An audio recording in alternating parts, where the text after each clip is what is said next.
People who have died then been resuscitated. What do you remember seeing? When I was 8, I learned how to fix small engines.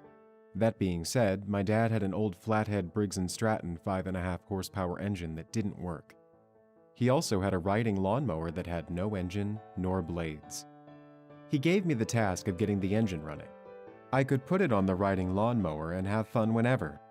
I was so anxious at school the next day. Well, that day I tore apart the motor and had it running by bedtime. The next day we had the thing mounted and riding around. Flash forward a few weeks, me and my older sister were out riding when my shoelace got caught on the back spindle. It pulled me off and was dragging me. Mind you, only going as fast as it would go. My sister dropped and went in reverse, which caused her to go right onto me.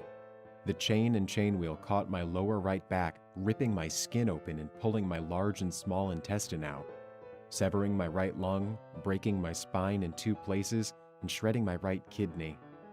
I felt the thing roll onto me, then everything went blank. Couldn't see, move, speak, or anything. No pain as well. All I remember was the blackness. After my father got my heart beating again, I remember laying there in pain. Also remember feeling my back and short of breath. I felt what I still believe is my stomach in my hand while I was feeling my back. Once I was in the ambulance, everything went blank except this time I saw myself laying there and the medic shocking me. I felt a hard pull and I was back in myself. A few minutes later, I was on a table with strangers in white all around me. I remember them in a panic, then standing next to my grandmother, who passed when I was 3. She told me she was my Nana. We were there watching them jolt my heart with tiny round paddles. She kept telling me it was okay. They called my death time at 6:06 p.m. Then, all of a sudden, I wake up and I'm all fixed and stapled up. My parents told me I had died 3 times. The first for 5 minutes. The second was a little more than 12 minutes.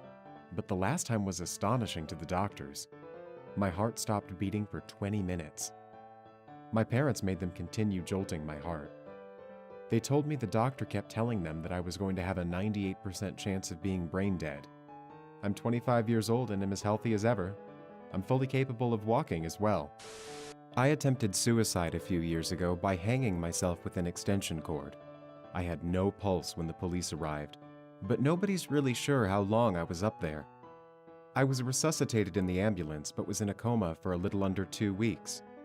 Anyway, all I remember is a feeling similar to general anesthesia once I jumped off the table, but for the 5 seconds before it went black, I was in total panic and had a total change of heart from the confidence in my decision to end it seconds before. And then it was just nothing, like a deep sleep. And when I finally awoke from the coma, it was like finally reaching the surface of a pool after diving too deep. I was in the same panic that I was immediately after I jumped from my table. Like I just blinked instead of being knocked out for 2 weeks. So to answer your question, I don't remember anything at all. It was like being in a deep, dreamless sleep. Perhaps if I regained consciousness immediately after being resuscitated, I'd remember something more interesting, but yeah, nothing is about all I can offer. My sister was shot while she was walking her dogs in our small town in Alaska. The bullet ricocheted around, piercing her bowel in 9 places. Even though we had one of the best Rhodes Scholar docs in the north at our ER, and the only flight out of town was miraculously minutes away from takeoff and held up to fly her to Anchorage, she bled out and died on the operating room table.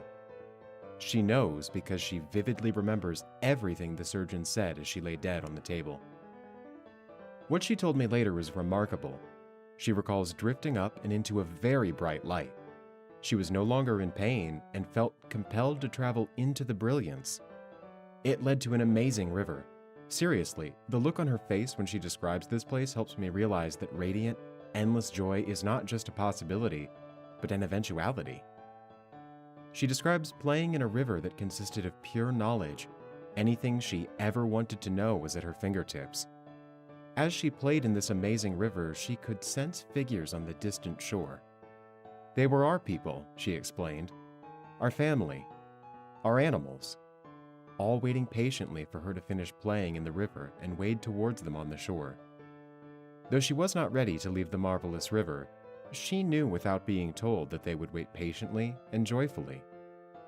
But she never made it to the shore. As she was playing, an amazing thing happened. Seriously, people, if you could see the look on her face when she describes this next part, you would laugh for pure joy. A being approached her. She did not know what it was except to describe it as pure, unconditional, ebullient love. It radiated love. It pulsed love. And all things diminished before the radiance of that love. The next part makes me chuckle a bit, even though that seems out of place. She said it spoke to her and said that she had to go back, that it wasn't her time. She said, like a little kid, "But I don't want to." When she recounts this experience, she emphasizes that to be in proximity of that being is all there is. She describes it as a completion, a peace, a welcoming. To leave was incomprehensible, but to decline was also incomprehensible. She felt infused with a purpose. Very, very, very reluctantly, she returned to life. She is amazing. They patched her femoral artery and explained that the graft would eventually give. In all probability, she will die within minutes. Living with that sword of Damocles should be terrifying. No, to her, it's a promise that she will get to return. Life is what we're here to do, she explains, but after, sweet, benevolent, all-encompassing love. With every single breath, my sister is heartbeats from death, and I have never met anyone who is more alive. Fearless. All of these responses referring to nothingness or lack of consciousness really has me questioning my life. If there really is nothing after death, and this is our one and only chance to experience, learn, and grow, then I want my time here to really mean something. I want to have an impact on the world in some way to help better it for others before my time is up. And then I realized that I've just spent 3 hours on Reddit. If you're looking for a more religious viewpoint, I'd like to be on the other side of some of the comments here and say that if a higher power did have a plan for you, and you were meant to die as part of your life experience, then that same power could simply decide that you aren't meant to see what's beyond the veil of mortality just yet. And that could explain why many saw nothing, as they weren't meant to. I guess that goes against the standard Reddit "there is no God" ideal that pretty well makes up the hive mind around here. But I like to keep an open mind and accept possibilities even in the face of overwhelmingly contradictory evidence. I don't claim to have any of the answers you're looking for, or to know anything about the afterlife with any certainty, as I don't directly associate myself with any one religious group in particular. Instead, choosing to accept that I do not know and ponder the infinite possibilities, none of which can be said to be the one true answer. Could there be no God? Yes, there may not be. Could there be one? Is it possible?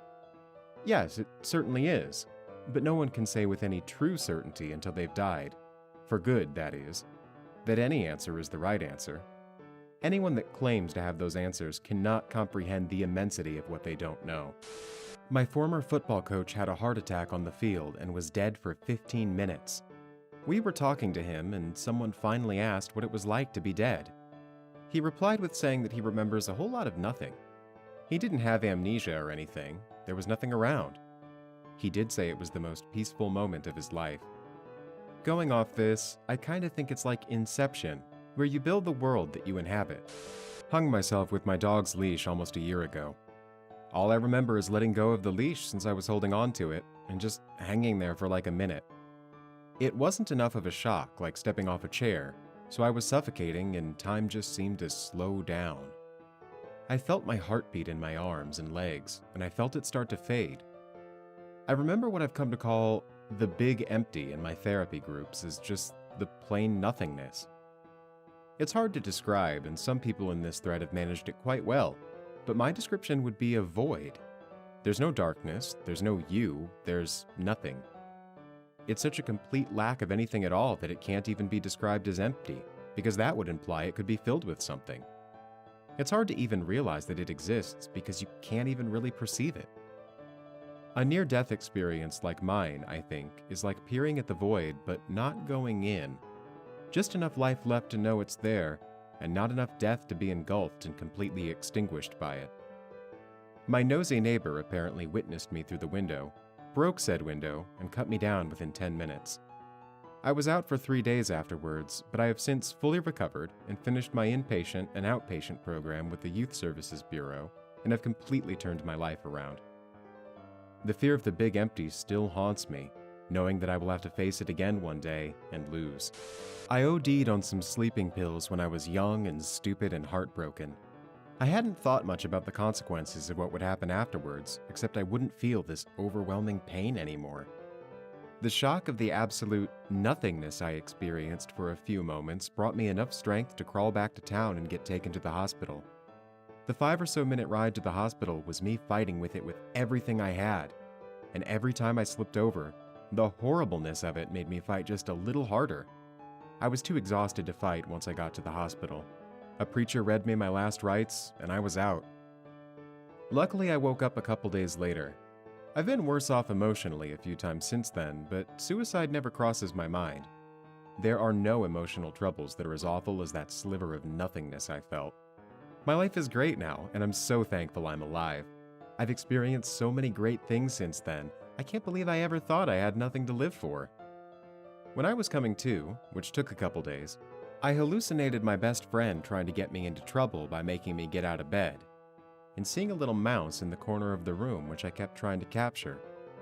My friend is still alive, and I don't have a special connection to mice.